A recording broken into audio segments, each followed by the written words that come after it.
Hi everyone समस्त को Sushant tutorial YouTube channel को स्वागत। सिटी एंट्रांस 2024 यहाँ हूँ आम क्लास नंबर 9। यह पूर्व आम अलरेडी 8टी क्लास सरी सुशांत ट्यूटोरियल यूट्यूब चैनल गोटे गोटे क्लास गोटे गोटे क्वेश्चन आपण इंपोर्टाट रबुक आप सिलेक्टिव क्वेश्चन। जदि आपने कौन भी क्लास को मिस कर डिस्क्रिप्शन को जी Sushant tutorial CT exam 2024 playlist से लिंक रे क्लिक कले आम चैनल जहाँ भी क्लास होती से प्लेलिस्ट आपको समस्त वीडियो मिल जाव आगु भी जहाँ भी क्लास हम से प्लेलिस्ट आपने समस्त video Piper. Master Ben IQ channel आमर अलरेडी 30टा 32टा क्लास सरला जदि देखी ना जा देखने से आमर सोशल साइंस हो ओडिया ग्रामर हो मैथमेटिक्स हो साइंस हो सब क्लास आमर मास्टर बेन आईक्यू चैनल हो देखी ना तार लिंक आपको डिस्क्रिप्शन में दे दीजिए। Master Ben IQ city exam 2024 playlist से लिंक रे क्लिक कले आपने जहाँ भी क्लास होती से प्लेलिस्ट समस्त वीडियो पाइपर। एवं मास्टर बेन आईक्यू एप्लिकेशन आमर क्लास होची 112 टंका रही तार प्राइस आपने सब्सक्रिप्शन लेकिन क्लास करेंगे। 99 रुपीज रही आम मक टेस्ट प्राइस आपने 99 रुपीज देखिए मक टेस्ट देपारे। मक टेस्ट देला आपने टॉपिक वाइज मक टेस्ट रही तो क्यों टॉपिक रू केमी क्वेश्चन आसो आपने जानीपर। Full length mock test mock test रही जहाँद्वारा आपने जानीपर आपंकर स्कोर के रोचे फुल लेंथ मक टेस्ट देला एवं एग्जाम किपर टाइम मैनेजमेंट करेंगे से आपने शिखिपारे। तो आपने एप्लिकेशन क्लास करेंगे और मक टेस्ट नहीं पारे। ये नंबर में मेसेज करूँ 9861 9821 55 ये नंबर मेसेज कले आपको ऐड कर दिया जीवो। एवं आमर टेलीग्राम ऑफिशियल चैनल लिंक आपको डिस्क्रिप्शन में मिल जहाँ कि जॉइन हो इंपोर्टेंट अपडेट इंपोर्टेंट इनफॉरमेशन एवं क्लास टाइमिंग केते क्लास हम सब आपने टेलीग्राम चैनल पाइपर। तो निश्चय जाकि टेलीग्राम चैनल जॉइन हो। भिडियो आम सोशल साइंस डिस्कसन करवा आमर हिस्ट्री और polity Odia grammar teaching ability आम क्लास अलरेडी करें आगू करवा इंग्लिश ग्रामर हो जनरल अवेयरनेस हो सब आम क्लास हम और मास्टर बिना आईक्यू चैनल सहित जोड़ी रही से सब क्लास हो। तो फास्ट क्वेश्चन आम रही गणतंत्र होउची लोकमानकर लोकमानक द्वारा लोकमानक पई एक शासन ए संज्ञाटी आमर किए कहिथिले सिली ना लास्की ना अब्राहम लिंकन ना मिल किए कहिथिले। छोट बेलू आम क्वेश्चन पढ़ी पढ़ी आसीचे कोटा हो राइट आंसर आमर अब्राहम लिंकन कौन कहिथिले गणतंत्र होउची लोकमानकर लोकमानक द्वारा एवं लोकमानक पई शासन। नेक्स्ट क्वेश्चन को जीवा गणतंत्र रे किए अखंड क्षमतार अधिकारी कहतु। गणतंत्र आमर किए अखंड क्षमतार अधिकारी व्यवस्थापिका ना कार्यपालिका ना न्यायपालिका ना जनसाधारण कोटा हो राइट आंसर। गणतंत्र आमर जो रही कॉन्स्टिट्यूशन संविधान से आमर आमर जो रहिले किए होचंती सबुठारु अधिक क्षमतार अधिकारी कहतु गणतंत्र किए आमर जनसाधारण। जनसाधारण होचंती सबुठारु अखंड क्षमतार अधिकारी। आमर जो भारत होउची एक राज्य मानकर सम्मिलनी एटा आमर को धारा रे वर्णना कराई कहतु। भारत हेउची एक राज्य मानकर सम्मिलन एटा आमर क्यों धारा रे वर्णना कराई। इंपोर्टेंट क्वेश्चन को धारा ना धारा 1 धारा 1 रे आमर वर्णना कराई जे India is a union of states Bharat होउची एक राज्य मानकर सम्मिलन। तापर जी वर्तमान भारत में शतकड़ा केते लोक दारिद्र सीमा रेखा तले अछंती कहतु। राइट आंसर हो 21.2 बा 21.2 आमर हो राइट आंसर। जी भारतर सर्वपुरातन राजनैतिक दलर नाम कौन।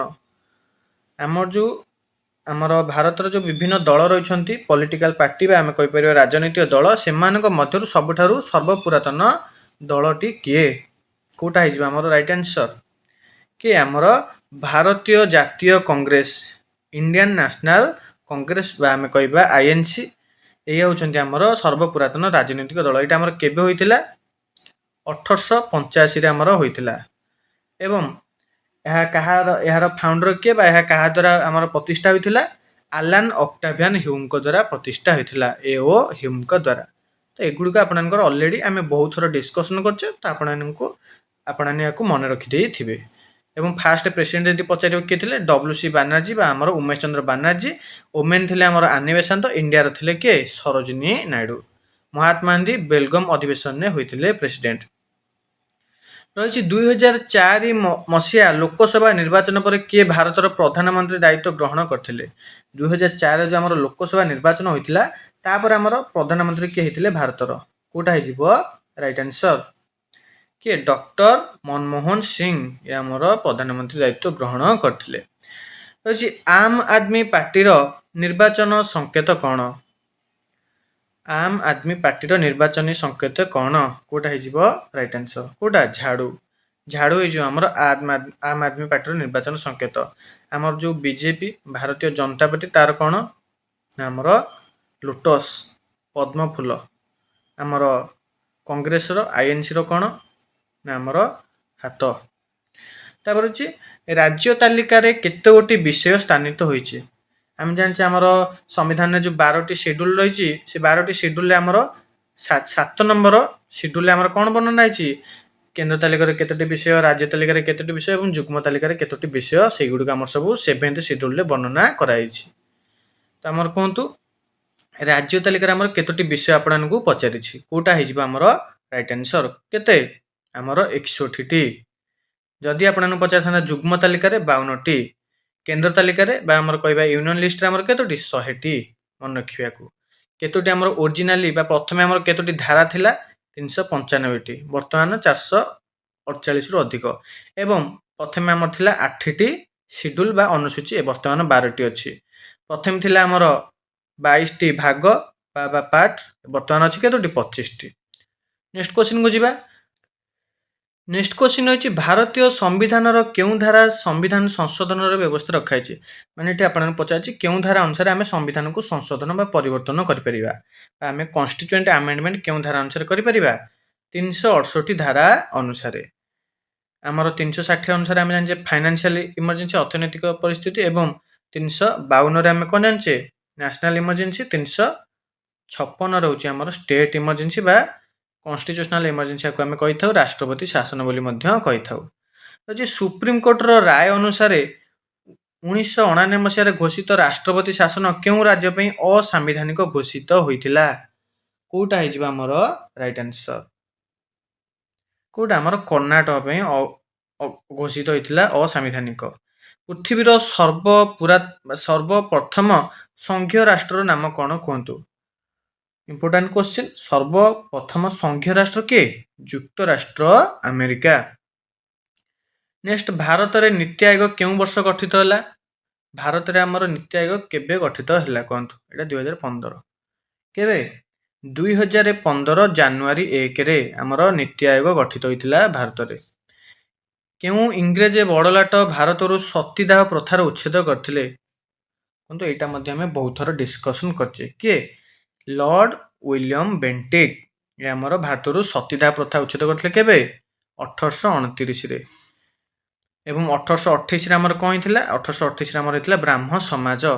ଲର୍ଡ ଡେଲହାଉସି କ'ଣ କରିଥିଲେ? ଡକ୍ଟ୍ରିନ୍ ଅଫ୍ ଲାପ୍ସେ ବା ଯାହାକୁ ଆମେ କହିଥାଉ ରାଜସ୍ୱତ ଲୋପନୀତି, ଡାକ ବିଭାଗ, ରେଳ ବିଭାଗ, ଟେଲିଗ୍ରାଫ, ଏଗୁଡିକ ସବୁ ଆମର କିଏ? ଲର୍ଡ ଡେଲହାଉସି କରିଥିଲେ। ଲର୍ଡ ରିପନ ଆମର କ'ଣ କରିଥିଲେ? ଆମର ସ୍ୱାୟତ୍ତ ଶାସନ ବ୍ୟବସ୍ଥା ଲର୍ଡ ରିପନ କରିଥିଲେ। ସେଠି ଆମର ତାପରେ ଆମର ଲର୍ଡ ଲିନଲିଥ୍ଗୋ ଆମର ଏଇଟା ସେ ଜଣେ ଆମର ଭାଇସରାୟ ଥିଲେ। ତାପରେ ହେଉଛି ନିମ୍ନଲିଖିତ ମଧ୍ୟରୁ କେଉଁଟି ବେଦର ଏକ ବିଭାଗ ନୁହେଁ ପଚାରିଛି? କେଉଁଟା ଆମର ବେଦର ଏକ ବିଭାଗ ନୁହେଁ? କିଏ? ଆମର ବୈଦିକ ବିଜ୍ଞାନ। ଇଏ ଆମର ବେଦର ଏକ ବିଭାଗ ନୁହେଁ। ନୀତିସାର କିଏ ରଚନା କରିଥିଲେ ବୋଲି ଆପଣଙ୍କୁ ଏଠି ପଚାରିଛି? କୁହନ୍ତୁ ନୀତିସାର ଆମର କିଏ ରଚନା କରିଥିଲେ? କିଏ? ଆମର କାମନ୍ଦକ। ଏ ଆମର କ'ଣ? ନୀତିସାର ରଚନା କରିଥିଲେ। ମିଡିଆଲ ହିଷ୍ଟ୍ରି ଆପଣଙ୍କର କ୍ୱେଶ୍ଚିନ୍ ରହିଛି ନିମ୍ନଲିଖିତ ମଧ୍ୟରୁ କେଉଁ ଗ୍ରନ୍ଥଟିରୁ 16 ମହାଜନପଦର ସଠିକ ତାଲିକା ମିଳେ? କେଉଁ ଗ୍ରନ୍ଥରୁ ଆମକୁ 16 ମହାଜନ ପଦ ବିଷୟରେ ସଠିକ ତଥ୍ୟ ମିଳେ? କୋଉଥିରୁ? ଅଙ୍ଗୁତ୍ତର ନିକାୟ। ଏଇଥିରୁ ଆମକୁ 16 ମହାଜନ ଯେଉଁ ପଦ ଆମର ଥିଲା ତା ବିଷୟରେ ସମ୍ପର୍କ ମିଳିଥାଏ। ହେଉଛି ହାତୀଗୁମ୍ଫା ଅନୁଶାସନରେ କାହାର ଉଲ୍ଲେଖ ଦେଖିବାକୁ ମିଳେ? ହାତୀଗୁମ୍ଫା ଅନୁଶାସନ ବା ଆମେ ଯାହାକୁ କହିଥାଉ ହାତୀଗୁମ୍ଫା ଶିଳାଲେଖ, ଏଥିରେ ଆମେ କାହା ବିଷୟରେ ସୂଚନା ମିଳିଥାଉ? କେଉଁ ରାଜବଂଶ ଆମକୁ ଏଠି ପଚାରିଛି? କୋଉ ବଂଶ? ଚେଦି। ରାଇଟ୍ ଆନ୍ସର କ'ଣ ହେଇଯିବ? ଚେଦି ରାଜବଂଶ। ଏଥିରେ ଆମର ଯେଉଁ ହାତୀଗୁମ୍ଫା ଶିଳାଲେଖ କାହା ବିଷୟରେ ଯଦି ରାଜାଙ୍କ ବିଷୟରେ ପଚାରିବ କାହା ବିଷୟରେ? ଖାରବେଳ। ଏଇଟା ମନେ ରଖିବେ, ଖାରବେଳଙ୍କ ସମ୍ପର୍କରେ ଆମକୁ ସୂଚନା ମିଳିଥାଏ। ହାତୀଗୁମ୍ଫା ଶିଳାଲେଖଟା ଆମର କୋଉଠି ଅଛି କିଏ କହିପାରିବ? ଆମର ଧଉଳିଗିରି ରହିଲା ସେଇଠି ଆମର ଅଛି ହାତୀଗୁମ୍ଫା ଶିଳାଲେଖ। ନେକ୍ସଟ ରହିଛି ମଗଧର ରାଜଧାନୀର ନାମ କ'ଣ ଥିଲା? ମଗଧ ଯୋଉ ଥିଲା ଆମର ତାର ରାଜଧାନୀ ଆମର କ'ଣ ଥିଲା କୁହନ୍ତୁ? କୋଉଟା ଆମର ହେଇଯିବ ରାଇଟ୍ ଆନ୍ସର? ଏଇଟା ମଧ୍ୟ ଆମେ ଅଲରେଡି ଡିସ୍କସନ କରିଥିଲେ। କୋଉଟା? ପାଟଳିପୁତ୍ର ଆମର ଥିଲା ମଗଧର ରାଜଧାନୀ। ନିମ୍ନଲିଖିତ ମଧ୍ୟରୁ କେଉଁଟି ଏକ ପ୍ରାଚୀନ ଆଇନ ଶାସ୍ତ୍ର ନୁହେଁ? କୋଉଟା ଆମର ଏକ ପ୍ରାଚୀନ ଆଇନ ଶାସ୍ତ୍ର ନୁହେଁ ଆପଣଙ୍କୁ ଏଠି ପଚାରିଛି। ଧର୍ମସୂତ୍ର ନା ସ୍ମୃତି ନା ଗାର୍ଗୀ ସଂହିତା ନା କୌଣସିଟି ନୁହେଁ। କୋଉଟା ହେଇଯିବ ଆମର ରାଇଟ୍ ଆନ୍ସର? ନା ଆମର ଗାର୍ଗୀ ସଂହିତା। ଗାର୍ଗୀ ସଂହିତା ଆମର ଏକ ଆଇନ ଶାସ୍ତ୍ର ବା ପ୍ରାଚୀନ ଆଇନ ଶାସ୍ତ୍ର ନୁହେଁ। ତାପରେ ମହାବୀର ଜୈନ କେତେ ଖ୍ରୀଷ୍ଟପୂର୍ବରେ ଜନ୍ମ ଗ୍ରହଣ କରିଥିଲେ ଆପଣଙ୍କୁ ପଚାରୁଛନ୍ତି। ଆମେ ଜାଣିଛେ ଆମର ଯୋଉ ଜୈନ ଧର୍ମ ରହିଲା ତାର କେତେ ଜଣ ତୀର୍ଥଙ୍କର ଥିଲେ କୁହନ୍ତୁ? କେତେ ଜଣ ତୀର୍ଥଙ୍କର ଅଲରେଡି ଆମେ ଡିସ୍କସନ କରିଛେ। କେତେ ଜଣ ଆମର ତୀର୍ଥଙ୍କର ଥିଲେ? 24 ଜଣ ତୀର୍ଥଙ୍କର ଥିଲେ। ସେ 24ତମ ତୀର୍ଥଙ୍କର କିଏ? ଆମର ମହାବୀର ଜୈନ। ପ୍ରଥମ ତୀର୍ଥଙ୍କର କିଏ? ଋଷଭନାଥ। ଏଠି ଆମକୁ ପଚାରୁଛି ମହାବୀର ଆମର କେବେ ଜନ୍ମଗ୍ରହଣ କରିଥିଲେ? ରାଇଟ୍ ଆନ୍ସର କ'ଣ ହେଇଯିବ? ଖ୍ରୀଷ୍ଟପୂର୍ବ ଆମର 540ରେ ମହାବୀର ଜୈନ ଜନ୍ମଗ୍ରହଣ କରିଥିଲେ। ଜୈନ ଧର୍ମର ଦିବ୍ୟଜ୍ଞାନକୁ ଆମର କ'ଣ କୁହାଯାଏ? ଜୈନ ଧର୍ମରେ ଆମେ ଯଦି ଦିବ୍ୟଜ୍ଞାନ ପ୍ରାପ୍ତ ହେବା ତାକୁ ଆମର କ'ଣ କୁହାଯାଏ? କ'ଣ? କୈବଲ୍ୟ। ଜୈନ ଧର୍ମରେ ଦିବ୍ୟଜ୍ଞାନ ପ୍ରାପ୍ତକୁ ଆମର କୈବଲ୍ୟ କୁହାଯାଏ। ତାପରେ ଅଭିଜ୍ଞାନମ୍ ଶାକୁନ୍ତଳମ୍ ନାଟକ କିଏ ଲେଖିଥିଲେ? ଅଭିଜ୍ଞାନମ୍ ଶାକୁନ୍ତଳମ୍ ନାଟକ କିଏ ଲେଖିଥିଲେ ଆପଣଙ୍କୁ ଏଠି ପଚାରିଛି। ଆମର ଗୋଟେ ଯୋଉ 10th ର ସାଂସ୍କ୍ରିଟ ବୁକ୍ରେ ଆମର ଗୋଟେ ଟପିକ୍ ଥିଲା ଆମର ଅଭିଜ୍ଞାନମ୍ ଶାକୁନ୍ତଳମ୍। ଏଇଟା ଆମର କିଏ ଲେଖିଥିଲେ କୁହନ୍ତୁ? ଅଭିଜ୍ଞାନମ୍ ଶାକୁନ୍ତଳମ୍ ଆମର କିଏ ଲେଖିଥିଲେ? କିଏ? କାଳିଦାସ। କାଳିଦାସ ଆମରକୁ ଲେଖିଥିଲେ। ତାପରେ ଅଛି ଶ୍ରୀ ଚୈତନ୍ୟଙ୍କ ମନରେ କେଉଁ ସନ୍ନ୍ୟାସୀ କୃଷ୍ଣ ମନ୍ତ୍ରର ମହିମା ଭର୍ତ୍ତି କରିଥିଲେ କୁହନ୍ତୁ? ବା କାହାଙ୍କ ଦ୍ୱାରା ଶ୍ରୀ ଚୈତନ୍ୟ ଆମର କୃଷ୍ଣ ମନ୍ତ୍ରରେ ମୋହିତ ହୋଇଥିଲେ? କାହାଙ୍କ ଦ୍ୱାରା? ରାଇଟ୍ ଆନ୍ସର କ'ଣ ହେଇଯିବ? ଈଶ୍ୱର ପୁରୀ ଆଙ୍କ ଦ୍ୱାରା ସେ କୃଷ୍ଣ ମନ୍ତ୍ରରେ ଦୀକ୍ଷିତ ହୋଇଥିଲେ। ନେକ୍ସଟ କ୍ୱେଶ୍ଚନକୁ ଯିବା। କାଦିର ସମ୍ପ୍ରଦାୟର ପ୍ରତିଷ୍ଠାତା କିଏ? ଯେ ଆମର ସୁଫିବାଦ ରହିଲା, ଏଇ ସୁଫିବାଦରୁ ଆପଣଙ୍କର କ୍ୱେଶ୍ଚନଟା ରହିଛି ଯେ ଆମର କାଦିର ସମ୍ପ୍ରଦାୟ ରହିଲା ତାର ପ୍ରତିଷ୍ଠାତା ଆମର କିଏ ଥିଲେ? କୋଉଟା ହେଇଯିବ ଆମର ରାଇଟ୍ ଆନ୍ସର? କିଏ? ଶେଖ ଅବଦୁଲ କାଦିର ଜିଲାନୀ। ସେ ଆମର କ'ଣ ଥିଲେ? କାଦିର ସମ୍ପ୍ରଦାୟର ପ୍ରତିଷ୍ଠାତା। ନେକ୍ସଟ କ୍ୱେଶ୍ଚନକୁ ଯିବା। ଜାଲିଆନାୱାଲାବାଗ ହତ୍ୟାକାଣ୍ଡ କେବେ ଘଟିଥିଲା କୁହନ୍ତୁ? ଜାଲିଆନାୱାଲାବାଗ ହତ୍ୟାକାଣ୍ଡ ଆମର କେବେ ଘଟିଥିଲା? କୋଉଟା ହେଇଯିବ ଆମର ରାଇଟ୍ ଆନ୍ସର? କେବେ? 1919 ଏପ୍ରିଲ 13ରେ ଆମର କ'ଣ ହେଇଥିଲା? ଜାଲିଆନାୱାଲାବାଗ ହତ୍ୟାକାଣ୍ଡ ହୋଇଥିଲା। ରାଓଲାତ ଆକ୍ଟ ଆମର କେବେ ହେଇଥିଲା କୁହନ୍ତୁ? 1919 ମାର୍ଚ୍ଚ 17 ଆମର କ'ଣ ହେଇଥିଲା? ରାଓଲାତ ଆକ୍ଟ ହୋଇଥିଲା। ଆମର ଆଉ କ'ଣ କୁହାଯାଇଥାଏ ରାଓଲାତ ଆକ୍ଟକୁ? ଆମର ବ୍ଲାକ୍ ଆକ୍ଟ ବା କଳା ଆଇନ ବୋଲି କୁହାଯାଇଥାଏ। ତାପରେ ଚମ୍ପାରନ ଆନ୍ଦୋଳନ ଆମର କେବେ ହେଇଥିଲା କୁହନ୍ତୁ? ବିହାରର 1917ରେ ଆମର ଚମ୍ପାରନ ଆନ୍ଦୋଳନ ହୋଇଥିଲା। ନେକ୍ସଟ ଯିବା। ଏ ଯୋଉ ଜାଲିଆନାୱାଲାବାଗ ହତ୍ୟାକାଣ୍ଡ ପରେ ମହାତ୍ମା ଗାନ୍ଧୀ କେଉଁ ପଦବୀ ତାଙ୍କର ତ୍ୟାଗ କରିଥିଲେ ଏବଂ ରବୀନ୍ଦ୍ରନାଥ ଟାଗୋର କେଉଁ ପଦବୀ ତ୍ୟାଗ କରିଥିଲେ ସେଇଟା କୁହନ୍ତୁ? ଲାଇଭ୍ ଚାଟ୍ରେ ମେନସନ କରନ୍ତୁ। ଜାଲିଆନାୱାଲାବାଗ ପରେ ମହାତ୍ମା ଗାନ୍ଧୀ କେଉଁ ପଦବୀ ତ୍ୟାଗ କରିଥିଲେ? କାଇଜର ଇ ହିନ୍ଦ। ଏଇ ପଦବୀଟା ଆମର ମହାତ୍ମା ଗାନ୍ଧୀ ଦାନ ବା ତ୍ୟାଗ କରିଦେଇଥିଲେ। କାଇଜର ଇ ହିନ୍ଦ। ଏବଂ ରବୀନ୍ଦ୍ରନାଥ ଠାକୁର ଆମର କେଉଁ ପଦବୀ ଆମର ତ୍ୟାଗ କରିଥିଲେ? ନାଇଟ୍ ପଦବୀ। କୋଉ ପଦବୀ? ନାଇଟ୍ ପଦବୀ। କାହିଁକି ଦାନ କରିଥିଲେ? ଆମର ଯୋଉ ଏଇଭଳି ଆମର ହତ୍ୟାକାଣ୍ଡ ହେଲା, ବହୁ ଜଣ ଲୋକ ପ୍ରାଣ ହରାଇଥିଲେ, ଆହତ ହୋଇଥିଲେ, ସେଥିପାଇଁ ସେମାନେ ତ୍ୟାଗ କରିଦେଇଥିଲେ। ରହିଛି ଓଡ଼ିଶାରେ ଲବଣ ଆଇନ ଭଙ୍ଗ ପାଇଁ କଟକ ସ୍ୱରାଜ ଆଶ୍ରମରୁ ପଦଯାତ୍ରାର ନେତୃତ୍ୱ କିଏ ନେଇଥିଲେ? ଆମର ଯୋଉ ଓଡ଼ିଶାରେ ଲବଣ ଆଇନ ଭଙ୍ଗ ହୋଇଥିଲା ସେଥିପାଇଁ ଆମର କଟକର ସ୍ୱରାଜ ଆଶ୍ରମରୁ ଷ୍ଟାର୍ଟ ହେଇଥିଲା ସେ ପଦଯାତ୍ରାଟା। ସେ ଯୋଉ ଷ୍ଟାର୍ଟ ହେଇଥିଲା ତାର ନେତୃତ୍ୱ ଆମର କିଏ ନେଇଥିଲେ ବୋଲି ପଚରାଇଛି। ଇଞ୍ଚୁଡ଼ି ଠାରେ ଆମର ଲବଣ ଆଇନ ଭଙ୍ଗ କରାଯାଇଥିଲା। ସେଥିପାଇଁ ଆମର ଓଡ଼ିଶାର ଯୋଉ ଇଞ୍ଚୁଡ଼ିକୁ କ'ଣ କୁହାଯାଏ? ଦ୍ୱିତୀୟ ଦାଣ୍ଡି ବୋଲି କୁହାଯାଇଥାଏ। ରାଇଟ୍ ଆନ୍ସର କ'ଣ ହେଇଯିବ? ଗୋପବନ୍ଧୁ ଚୌଧୁରୀ ଆମର ନେତୃତ୍ୱ ନେଇଥିଲେ। ଆମର ରକ୍ତ ତୀର୍ଥ ବୋଲି କାହାକୁ କୁହାଯାଏ କୁହନ୍ତୁ? ରକ୍ତ ତୀର୍ଥ ବୋଲି ଆମେ କାହାକୁ କହିବା? କାହାକୁ? ଇରମକୁ ଆମେ କହିବା। 1942 ସେପ୍ଟେମ୍ବର 28ରେ ଆମର ଇରମ ଗୁଳିକାଣ୍ଡ ହୋଇଥିଲା ବାସୁଦେବପୁର ଠାରେ। ରହିଛି ଭାରତରେ ସିପାହୀ ବିଦ୍ରୋହ କେଉଁ ମସିହାରେ ସଂଗଠିତ ହୋଇଥିଲା? କେବେ? ସିପାହୀ ମ୍ୟୁଟିନି ଯାହାକୁ ଆମେ କହିଥାଉ ସିପାହୀ ବିଦ୍ରୋହ ଆମର କେବେ ସଂଗଠିତ ହୋଇଥିଲା? 1857ରେ। ସେଥିରେ ଆମର ମଙ୍ଗଳ ପାଣ୍ଡେ ଶହୀଦ ହେଇଥିଲେ। ତାପରେ ଆମର विभिन्न जगार विभिन्न व्यक्तित्व आमर नेतृत्व नहीं कानपुर नाना साहेब, दिल्ली में बाहादुर शाह द्वितीय, तापर बल्ली में खान बहादुर खान, आलाहाबाद में लियाकत अली, ये आम समस्त नेतृत्व नहीं। झांसी रे लक्ष्मीबाई, ओडिशा रे आमर सुरेंद्र साय चाकी खुंटिया। किए ओडिशार प्रथम प्रधानमंत्री थिले कहतु पचार किए ओडिशार आमर प्रथम प्रधानमंत्री थिले कोटा हो राइट आंसर कृष्णचंद्र नारायण देव। ये हूँ आमर कौन ओडिशार प्रथम प्रधानमंत्री मन रखिए जनरल अवेयरनेस में इंपोर्टेंट। नेक्स्ट क्वेश्चन रही एशियाटिक सोसाइटी ऑफ बेंगल केते मसीह आमर प्रतिष्ठा होता सार विलियम जोन्स जे आमर प्रतिष्ठा करथिले केबे आमर ये 1784 प्रतिष्ठा होता। तापर क्यों शिलालेख भारत और ईरान मध्य संपर्क विषय सूचना मिले क्यों शिलालेख आमर भारत जो ईरान रहिले से संपर्क विषय आमको सूचना मिलता है कौतुरु आमर नाखिरु स्तंभ यही शिलालेख आमको सूचना मिलता है। तापर क्यों राजा समयर मुद्रारे छत्र और धनुर्धारण चित्र देखा मिले किंतु कौटा हो राइट आंसर आमर द्वितीय चंद्रगुप्त विक्रमादित्य समय मुद्रा जो थिला प्रचलन मुद्रा से छत्र और धनुर्धारण चित्र थिला। तापर अच्छे क्यों प्रत्नदाती अधीन नालंदा खनन कार्य संपादित होता नालंदा खनन कार्य जो क्या द्वारा क्यों प्रत्नदाती द्वारा अधीन समाप्त होता नालंदा खनन कार्य कौटा हो राइट आंसर आमर डॉक्टर स्पूनर अधीन रहा। तक्षशिलार ऐतिहासिक कीर्तिराजी क्यों कला उपर सूचना प्रदान करछि तक्षशिलार जो आम जगटा रही से जो आम ऐतिहासिक कीर्तिराजी मिली आमर क्यों कला उपर सूचना प्रदान करथाए कौ कला गांधार कला मन रखिए। नेक्स्ट क्वेश्चन आम रही क्यों देश में आविष्कृत कला एंगकर भाट मंदिर वैशिष्ट्य प्रतिपादन करथाए राइट आंसर कौन हो काम्बोडिया देश में आविष्कृत कला।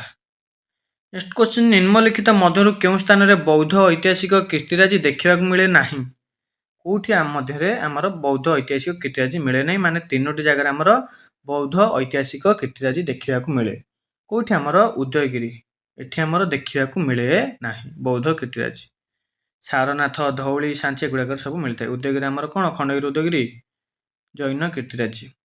एशिया माइन क्योंठारे शिलालेख आविष्कृत होइछि एशिया माइन जो गोटे अंचल है ये क्योंठारे शिलालेख आविष्कृत होइछि पचार क्योंठी बुघाचुकई ये शिलालेख आविष्कृत होइछि। महावीर जिन्नक जामाता नाम कौन थिला महावीर जिन्न जो रही जामाता नाम कौन थिला आमको पचार कौन जामाली मन रखिए जामाली। तापर महावीर क्यों स्थान में इहलीला संवरण करथिले महावीर जिन्न क्यों स्थान में आमर इहलीला संवरण करथिले कौटा हो राइट आंसर पाबा ठारे पाबा पाबापुरी ठारे आमर सी कौन इहलीला संवरण करथिले। तापरे final and the end question बा शेष क्वेश्चन जैन धर्मर 23तम तीर्थंकर किए जो मैंने क्लास कर आगुरी से निश्चय यार आंसर जानी तो जो मैंने क्लास कर समस्ते यार आंसर कमेंट सेक्शन कमेंट करेंगे किए आमर जैन धर्मर 23तम तीर्थंकर थिले हरेन्द्र ना जितेन्द्र ना कौमुद ना पार्श्वनाथ कौटा हो राइट आंसर। जदि भिडियोटी हेल्पफुल रोचे बुझीपार्टी तेरे निश्चय भिडियो को लाइक करेंगे लाइक करके कड़े जीवेनि निजर जेतोटी सांग मैंने सीटी एग्जाम प्रिपेरेसन कर निश्चय भिडियोटी शेयर करदे जहाद्वारा से आगक ये क्लास करेंगे सीटी एग्जाम क्वालिफाई करेंगे। एवं आमर चैनल को जब आप सब्सक्राइब करना निश्चय चैनल को सब्सक्राइब कर ऑल नोटिफिकेशन को ऑन करदे जहाद्वारा आगक जहाँ भी क्लास हम तार नोटिफिकेशन सर्वप्रथम आपण पाखे पहुँची पार। टेलीग्राम ऑफिशियल चैनल लिंक आपको डिस्क्रिप्शन में दिया जाकि जॉइन होइजिबे important information update class timing सब आप टेलीग्राम चैनल माध्यम पाइपर तो निश्चय जाकि टेलीग्राम चैनल जॉइन होइजिबे। 112 टଙ୍କା रही आमर एप्लिकेशन फी एवं 99 रुपीज रही आमर मॉक टेस्ट फी तो निश्चय जाकि जॉइन होइजिबे आपने एग्जाम क्वालिफाई ये बहुत हेल्पफुल रहिबो तो निश्चय आपने जॉइन होइजिबे। बेनिफिट यार ऑलरेडी मुझे आपको कहीदेची 9861982155 यही नंबर मेसेज करूँ आपने आड हो। तो फ्रेंड्स भिडियोटी रखिबा धन्यवाद।